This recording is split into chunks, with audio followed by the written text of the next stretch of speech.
स्वातंत्र्याची पहाट मी पाहिली इथे, पण गंमत काय आली की स्वातंत्र्य फाळली घेऊन आलं हिंदू मुसलमान. ते होतंच, तरीही इथे रात्रीची मिरवणूक निघाली. अरे बापरे, काय जुलूस होता. साने गुरुजींनी हा सवाल त्यांनी तिथे उपस्थित केला उपोषणाने की तुमचं स्वातंत्र्य म्हणजे फक्त इंग्रजाला घालवणं काय? इज इट ओनली, तुम्ही आता कशी म्हणाल, is it only transfer of power. Savitribai Phule तुमच्या हातामध्ये पाटी पेन्सिल ठेवली नसती फुले यांनी, आणि पुढे बाबासाहेबांनी आंबेडकरांनी तुम्हाला जो मताचा अधिकार दिला आहे तो दिलेला असता, तर काय पस्ताव झाली असती, आज आपण बोलू शकलो असतो का? अलीकडच्याच काळात जागृती न्यूजनी डॉक्टर बाबा आढाव यांची दीर्घ मुलाखत घेतली होती. त्या मुलाखतीमध्ये त्यांनी त्यांचे परखड विचार मांडले आहेत. पाहू शकता. जय भारत. जागृती न्यूजमध्ये आपल्या सर्वांचं स्वागत आहे. दर्शको, आपण बघत असाल की आम्ही जागृती न्यूजच्या माध्यमातून वेगवेगळ्या मान्यवरांच्या प्रतिक्रिया, त्यांचे मत, त्यांचे विचार आपल्यापर्यंत पोहोचवण्याचा प्रयत्न करत असतो. आता आम्ही एक नवीन सदर सुरू केलेला आहे, चळवळीतील माणसं. चळवळीमध्ये ज्या मान्यवरांनी आपल्या आयुष्यामध्ये जे काही कार्य केलेलं आहे ते पुढच्या पिढीला प्रेरणादायी असावं, यासाठी ह्या चळवळीतील माणसांच्या त्यांचे विचार, त्यांचे मत आपल्यापर्यंत पोहोचवण्याचा प्रयत्न करत असतो. आणि त्याची सुरुवात आम्ही आज डॉक्टर बाबा आढाव, ज्यांच्या संपूर्ण महाराष्ट्रच नव्हे तर देशभरामध्ये त्यांचा एक चाहता वर्ग आहे. त्यांनी केलेले आंदोलनं, त्यांनी केलेलं सगळं सामाजिक कार्य, सत्यशोधक चळवळ त्यांनी जी पुढं चालवण्याचा जो प्रयत्न केलेला आहे, या सगळ्या गोष्टींवरती आपण आज बाबा आढाव यांची चर्चा करणार आहोत. सर्वप्रथम बाबा, आपलं जागृती न्यूजमध्ये स्वागत आहे. धन्यवाद. आपण परवाच आपला 91वा जन्मदिवस झाला आणि इतक्या ह्या प्रदीर्घ काळामध्ये आपण अनेक आंदोलनं केलेली आहेत, अनेक चळवळीला उभारी दिलेली आहे, वेगवेगळी यशस्वी आंदोलनं केलेली आहेत. काय सांगाल बरं आपण याबद्दल? एकतर तुम्हाला मी धन्यवाद देतो की तुम्ही मला वाढदिवसाच्या निमित्ताने जे माझं आयुष्य चळवळीत गेलेले आहे त्या आयुष्याबद्दल तुम्ही मला विचारणा करतात.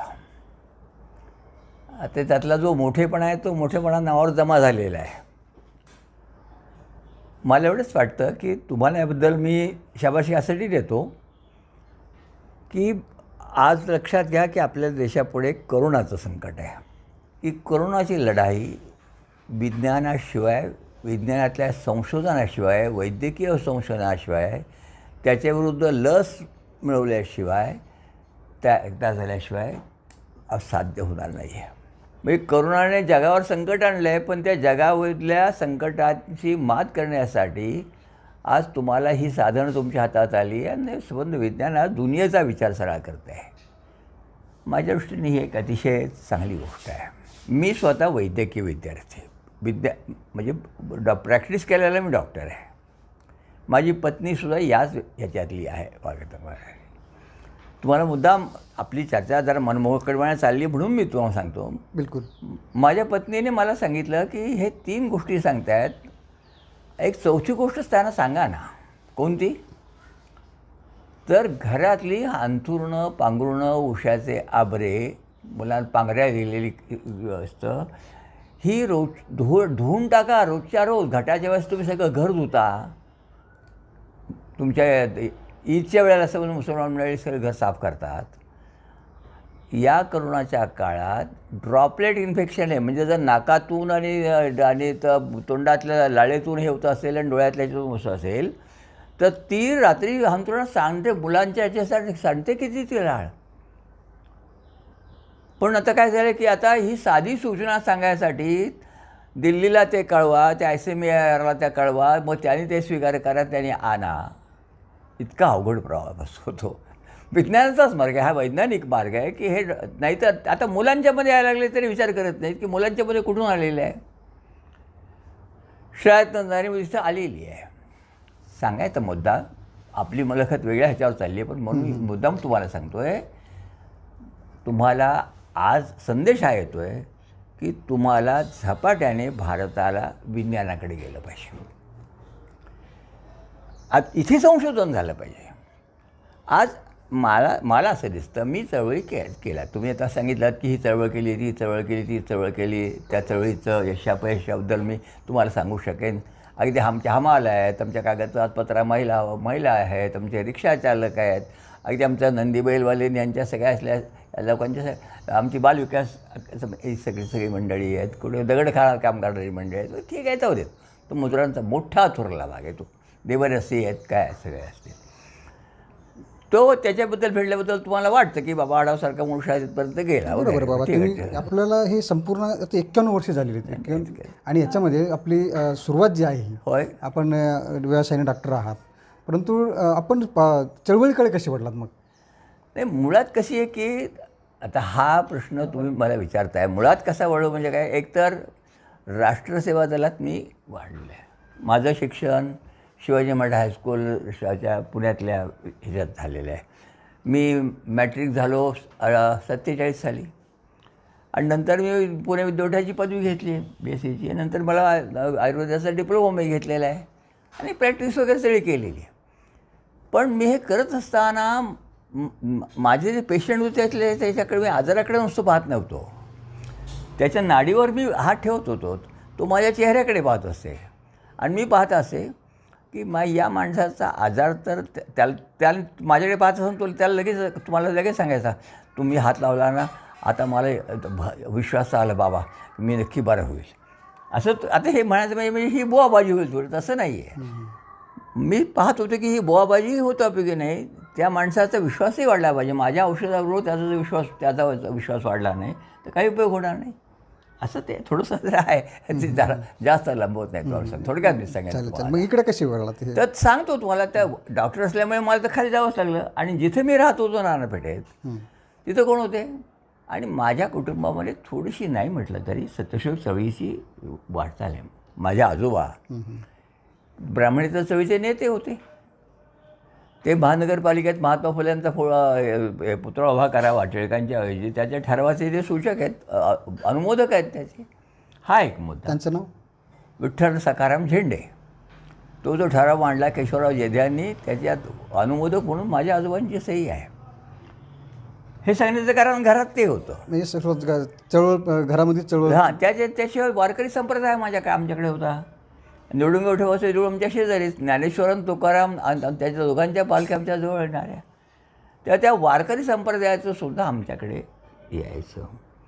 म्हणजे आता तुम्हाला सांगायला हरकत नाही बाकी सगळं गात असतील पण मला तुकारामाच्याकडे आता तुकारामांनी टाळकुटे वगैरे म्हणतात सगळ्यात.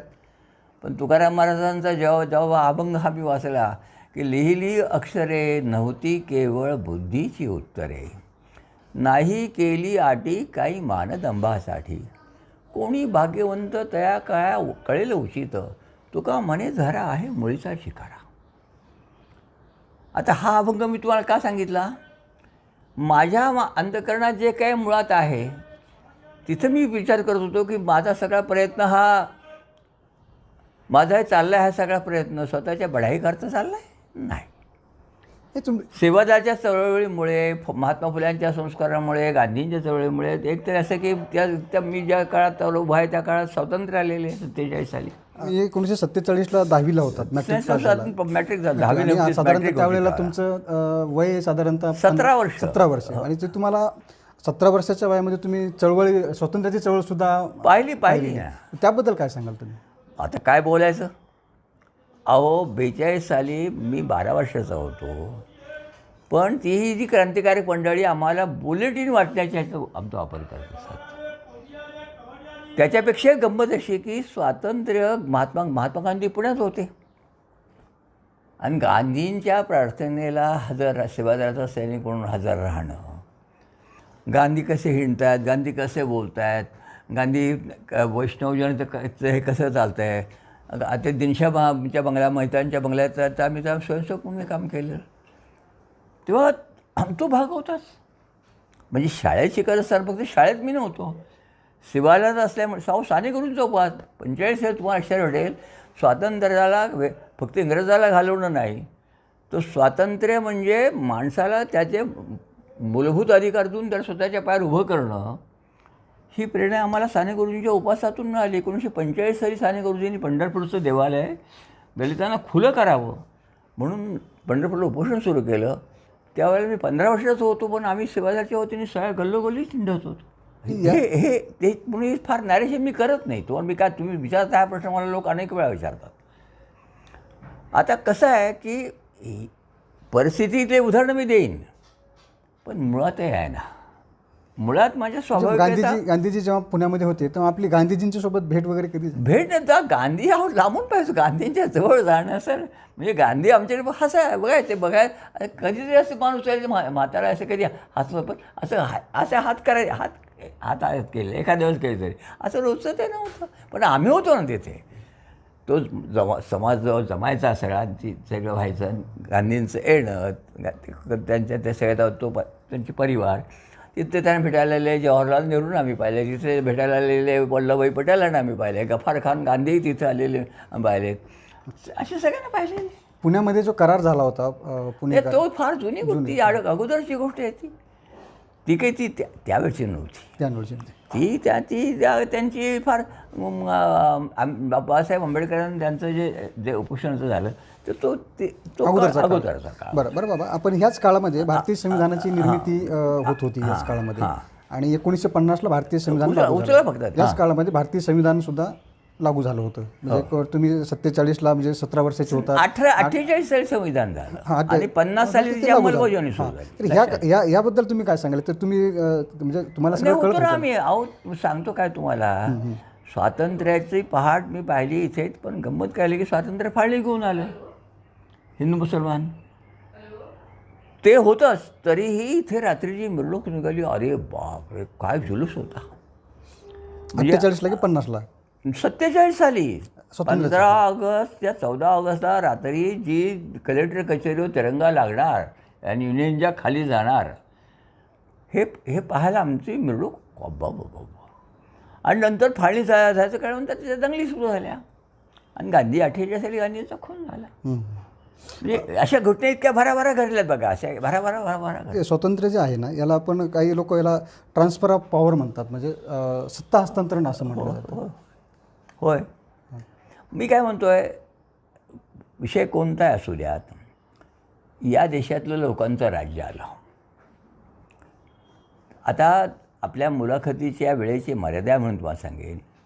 हे बघा गांधी किती जरी मोठे असले ना तर गांधींनासुद्धा सवाल विचारणारे लोक होते. साने गुरुजींनी हा सवाल त्यांना तिथे उपस्थित केला उपोषणाने की तुमचं स्वातंत्र्य म्हणजे फक्त इंग्रजाला घालवणं काय? इज इट ओनली तुम्ही आता कशी म्हणाल is it only transfer of power? No. ते म्हणतोय नाही. दलित माणसाला पंढरपूरचं विठ्ठल मंदिर खुलं होणार का? आणि त्यांनी उपोषण सुरू केलं.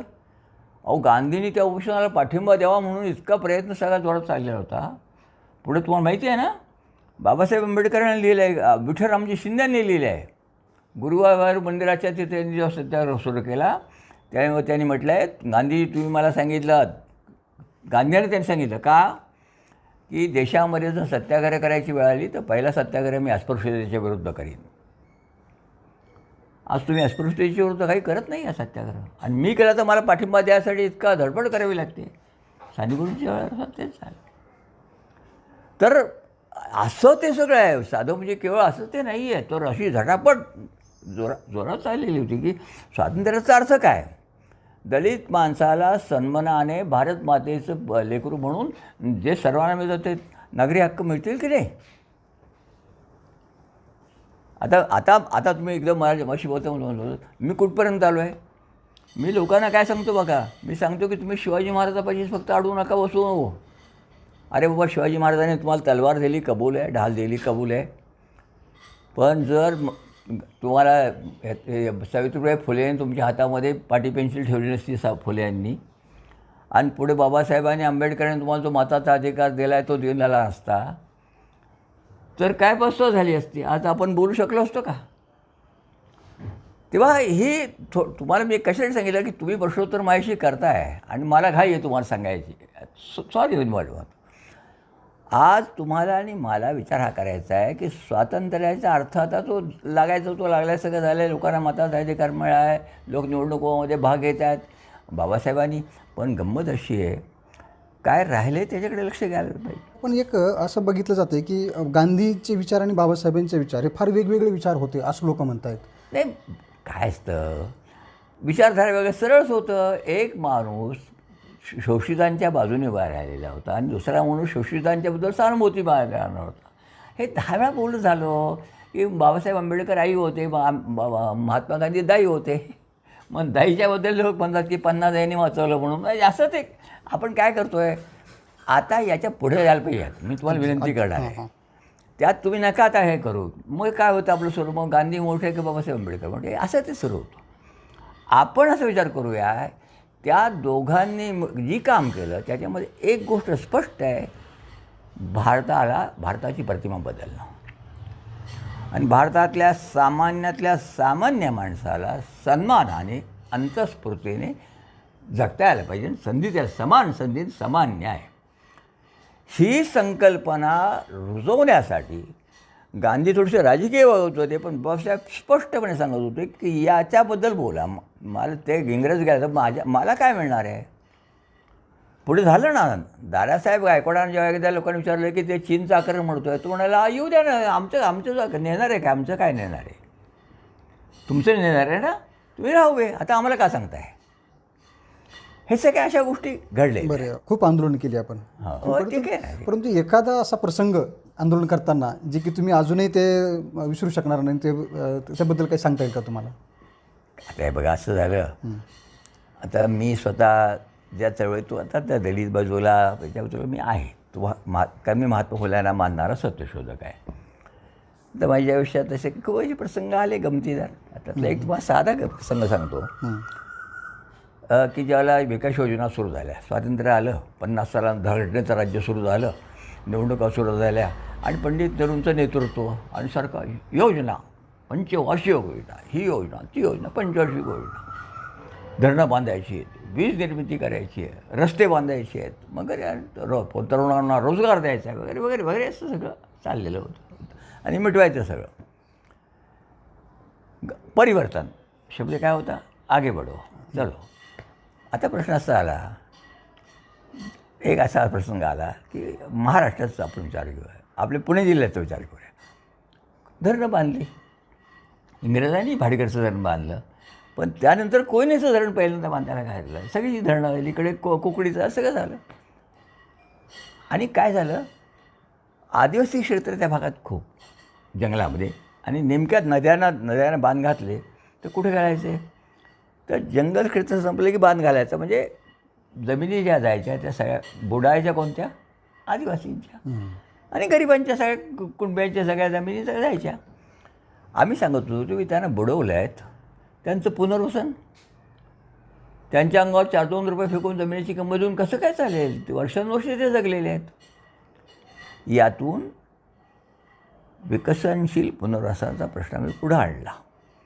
पण तो नुसता मांडत होता का, तुम्ही म्हणाल मी काय केलं काय, विचारवंत तर खूप मांडत होते, पण ते प्रत्यक्ष आणण्यासाठी जेव्हा यशवंतराव चव्हाण देशाचे संरक्षण मंत्री होते, ते महाराष्ट्राचे मुख्यमंत्री होते, त्यांच्या काळात ते कुकुडी नदीवर जुन्नर तालुक्यात धरण बांधायची योजना आली की नगर जिल्ह्याला दुष्काळी पाणी जायचं आहे, तिकडे जाऊ द्यायचं आहे, बांधायचं.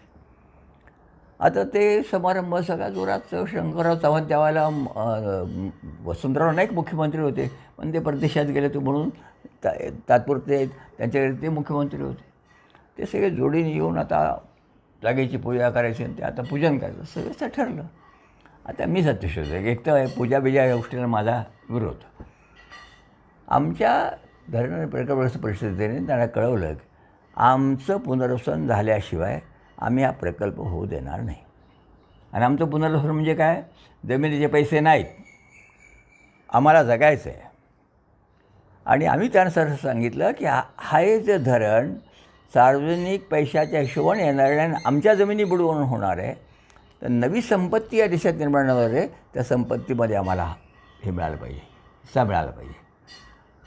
नाहीतर काही मतलब यज्ञा जसं बोकराचे बळी जातं तसं आमचे बळी देऊन तुम्ही जर करणार असाल, होणार नाही. तुला सांगतो, आम्ही त्या तारखेला आम्ही इथे पूजनाच्या दिवशी आम्ही म्हटलं आम्ही निदर्शनाचा हक्क आमचा होताच.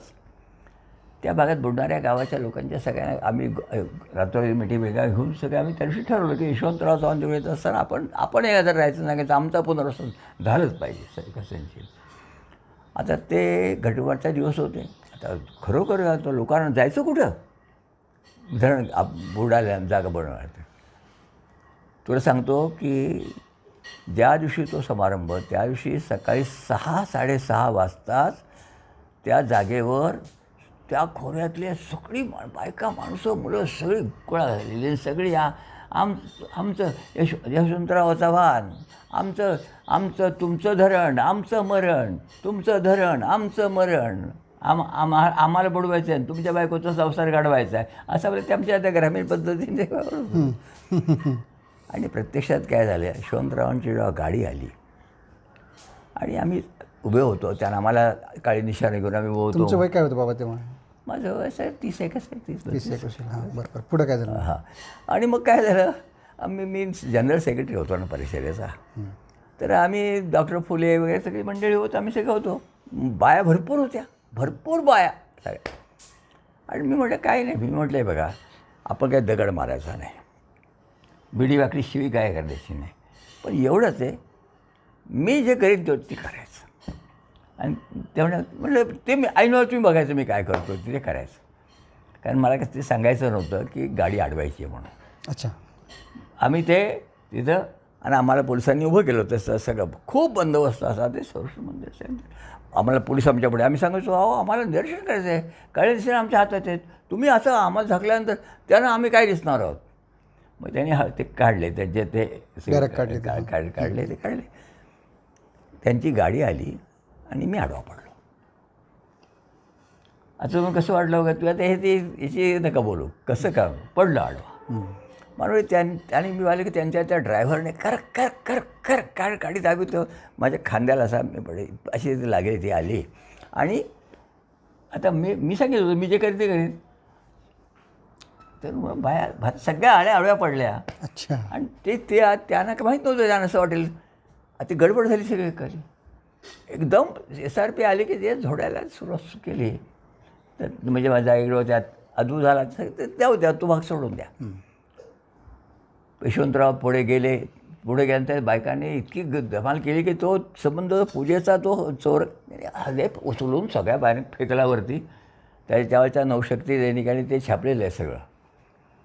आणि पण यशवंतराव म्हणाले ठीक आहे थांबा. आणि ते एक समारंभ न करता गेले आणि एकदम ह्यानं म्हणाले आपल्याला काहीतरी केलं पाहिजे. त्यांचं बरोबर आहे. आणि त्याची ती सोखबाई जोरी नावाची बाई होती, ती म्हणाली नाही करायचं, जुंधळ्यावर जाता तुमच्या बायकोचा संसार घडवायचा ना आमचा बुडवायचा. होय आमचं काय आहे तुमचं धोरण काय तुमचं असं त्या जुंधळी भाषेमध्ये त्यांनी असं केलं. अच्छा. पण बाबा हे त्यांनी मग ते मागे घेतलं, मग ते थांबवलं ना. त्यांनी लगेच तिथं सांगितलं जाहीरपणे की यांच्यासाठी नवा कायदा केला पाहिजे, त्यांना पुनर्वसनाचा हक्क दिला पाहिजे कायद्याने, मेहरबानी नाही. पण हे तुम्ही तुमच्या काळामधलं हे आंदोलन तुम्ही केलेलं आणि ते यशस्वी झालं. परंतु आजचे जे आंदोलन आहेत आणि आजचे जे राज्यकर्ते आहेत यांच्याकडे तुम्ही कसं बघताय? आश्चर्याचं काय त्याने मी सत्याग्रहच करत आलो आहे. आता तुला हे कसं सांगायचं, तू लक्षात घेतलं पाहिजे. अरे मी आता 55 वर्ष जेलमध्ये गेलो आहे ना. 17 महिने सर्वात जास्तीत जास्त आणीबाणीमध्ये. एरवी 1 महिनाभर 15 दिवस सारखं चाललं, दगड नाही मारला कधी. पण प्रत्येक गोष्ट इतकी लावून धरली. परत तो व्यक्तिगत मी नाही, मी आणि माझे सहकारी सगळे. हां, म्हणजे ते फक्त धरणग्रस्तांच्यासाठी नाही, जट करून व्यवसाय करायला लागणाऱ्या बिचाऱ्या देवरसी म्हणून घेणाऱ्या बायांच्या त्यांच्यासाठी पुनर्वसनासाठी सुद्धा करावं लागलं. यल्लमाच्या डोंगरावर सत्याग्रह करावा लागला. पण तुम्हाला असं जाणवतं आहे का आता की त्या काळातले राज्यकर्ते आंदोलनकर्ते आणि आत्ताचे राज्यकर्ते आणि आंदोलनकर्ते काही फरक जाणवतो आहे का तुम्हाला? काही खूपच. आता देवळाची यल्लमाच्या डोंगरावर सौंदतीच्या तिथे सौंदतीला अरे मोर्चा करणं काय लोक म्हणायची यल्लूआई आहे, तिचा कोप झाला तर बाहेर होईल, लोकांना ते आवडणार नाही, लोक तुमच्यावर धावतील. आणि ज्या प्रत्यक्ष मी त्या गावात गेलो तेव्हा एकदम कॉलेजमधली मुलं झपाट्याने त्या आमच्याकडे आली आणि आम्ही आमचा मोर्चा निघाला आणि त्याकडे बिडबॅटरू अप्पा बिडबॅटरू रे देवारगी मक्कळ बिडबॅटरू रे कानडीमध्ये आमच्या घोषणा त्याच्या. आम्ही फक्त आमचं पुनर्वसन झालं पाहिजे, आम्हाला पेन्शन चालू झाली पाहिजे असं कानडीत सगळं लिहिलेलं. आम्ही देवीच्या विरोधात नाही, पण आम्ही असं आपलं समजून बरोबर. प्रत्यक्ष ज्याला डोंगर चढायला लागलो आम्ही, तुला काय सांगू, आणि मग कर्नाटक सरकारला आणि महाराष्ट्र सरकारला कायदे करावे लागले ना त्यांच्या पुनर्वसनाची, की हे जे जटन अमकन तमकं सगळं आहे. त्या काळामध्ये कायदा करावा लागला, तुमच्या आंदोलनामुळे कायदा करावा लागला. जुना कायदा होता. आत्ताच्या ज्या माझ्या राष्ट्रपती आहेत ना, प्रतिभाबाई पाटील, पुण्यात राहतात, त्यावेळेला समाज कल्याण मंत्री होत्या. आणि त्यांनी मग सांगितलं महाराष्ट्रात की 35चा आमचा कायदा पुरेसा नाही आहे, नवा कायदा करावा लागेल. बायांना पेन्शन सुरू झाली. पानवट्या मोहिमेची तुला गंमत सांगतो. मी हिंडायला लागलो आणि नंदी बैलवाला माझ्या पुढाला गुबू वाजवलं जोरात. मी म्हणलं अरे कशाच तुझा पानवठा, मला गावच नाही, रोज गाव बदलायचं, मला कुठे पानवठा करतो. हे दुःख पुढं आलं. पण ते तेवढ्यावर थांबलं का? त्यांनी ज्यावेळेला सर्वत्र हा आवाज सुरू केला तेव्हा सरकारच्या अब्रूचाच प्रश्न येतो ना प्रत्येक वेळेला. शेवटी तुम्ही कसं मांडता, काय मांडता, त्याच्यावर अवलंबून आहे. परंतु आता आपण बघतोय की तुम्ही जी आंदोलनं केली, आता हे आंदोलन तुमचं सक्सेस झालं, परंतु आज आपण बघतो की मोठ्या प्रमाणामध्ये मराठा आरक्षणाचा मुद्दा आहे. आणि या मराठा आरक्षणाच्या संदर्भामध्ये आपण बघतोय की कुठलंही सरकार त्याचा पॉझिटिव्ह विचार करताना दिसत नाही. ह्या आंदोलनाकडे तुम्ही कसं बघता आणि सरकारने काय भूमिका घ्यायला पाहिजे? माझं काय म्हणणं आहे, तू आता विषय आपला लांब जाईल. त्या आरक्षणाबद्दल माझं काय म्हणणं आहे, आरक्षण हा काय परत तोंडावर मास्क घातल्यासारखा उपाय आहे. रोजगाराची संधी, जगण्याची संधी, जगण्याचा हक्क जो आहे तरुण मुलांना. अरे तुम्ही मुलं शिकतायत, पण पुढं काय? ज्या देशामध्ये तरुण मुलांना भविष्य नाही आहे तो देश कसा पुढं जाईल? शेवटी तरुणांच्याच पाहिजे ना. आज तुमच्या सगळ्या अर्थकारणाचा हा विचार काय केंद्रीभूत, तुम्ही केंद्रीकरण मान्य केलं, सहकार चोळ सोडून दिलीत. म्हणजे पब्लिकमध्ये जायचं, ते बाबासाहेबांनी जी घटना लिहिली, जो समाजवाद द्यायचं घातलं, अर्थ घातलं, ते सगळं तुमचं गेलं. आदिवासी माणूस आज पटण्यासाठी हमारा नारा 7-12.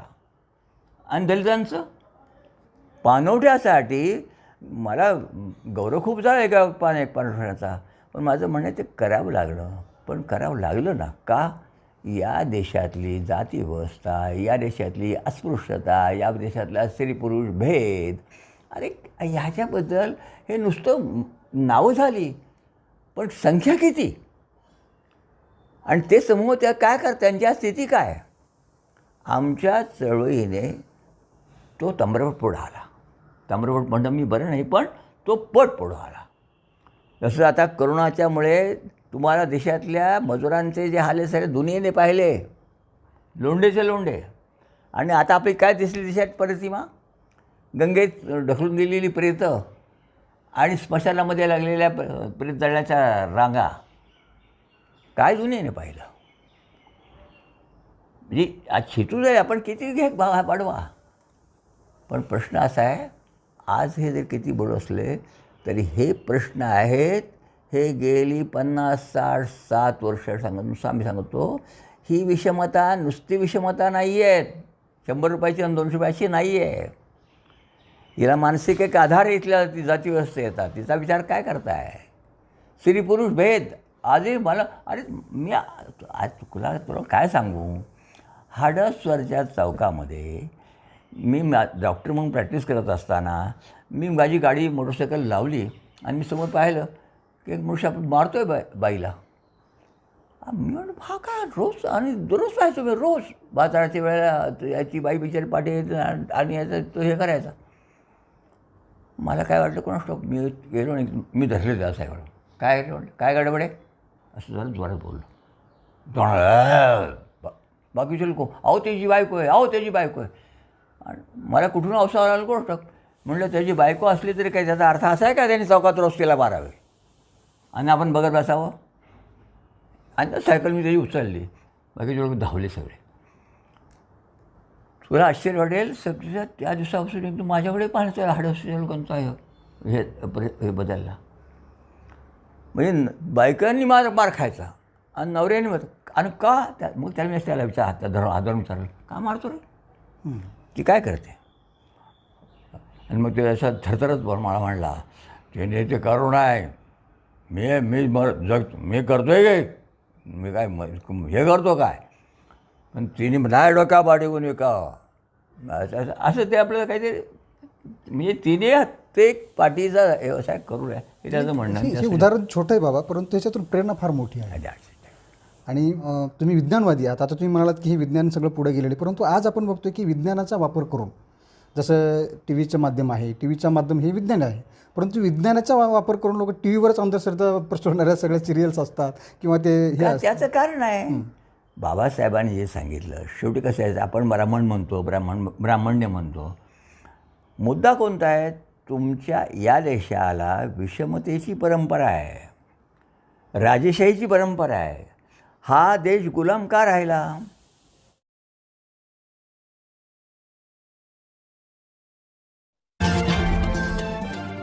आपला चहा सांची चहा. संपर्क 9130061066 9923191916.